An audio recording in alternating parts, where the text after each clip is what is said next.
The entire world is watching the presidential election in Iran for signs of where that country is headed. Tonight, the voting is over, but both major candidates are claiming victory.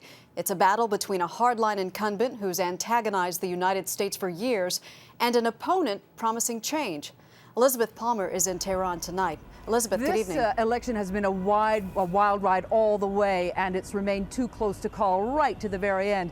In fact, today when we were going around from polling station to polling station, we found candidates so dominated whole neighborhoods that it was just impossible to get any sense of which way the vote was going.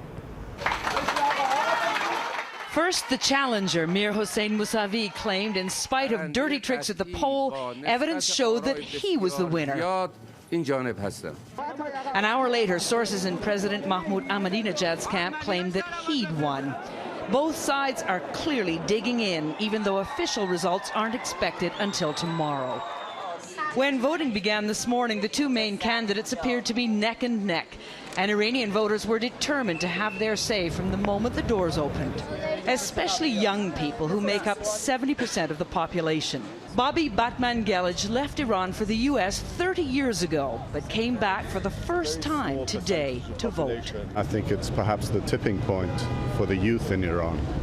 In what sense? I think they have an opportunity to cast the vote and perhaps for the first time make a difference. Millions of young people are desperate for more freedom. And they also hope a shift in politics here, as in the U.S., may open a door to a new era, a sentiment echoed today at the White House. Whoever ends up winning the election in Iran, the fact that there's been a robust debate hopefully will help advance our ability to engage them in new ways. And I'm really optimistic about Mr. Obama. He's a really good guy, especially for the relationship of Iran and America. Since 8 o'clock this morning, this has been the scene outside polling stations across the country. Iranians have turned out to vote in record numbers in the most bitterly fought political contest in the country's history. Against a background of frenzied campaign rallies, hardline President Ahmadinejad and his main reformist opponent Moussavi traded charges of lying, mismanagement and corruption.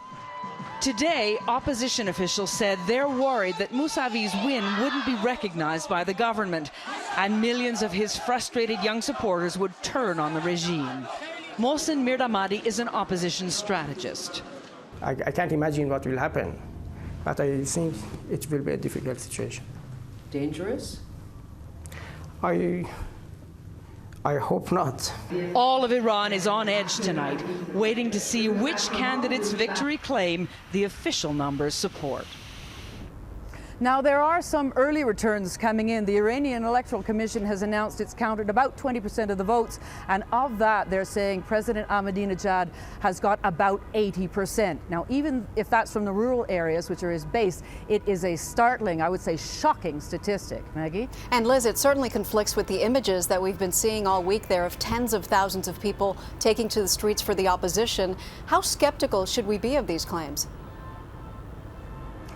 Oh, I think they're going to be not only skeptical but angry and probably want to hit the streets. But we already hear there may be a crackdown to prevent any large public gatherings tomorrow to stave off exactly that kind of thing. Maggie? Elizabeth Palmer in Tehran, Iran. Thank you, Liz.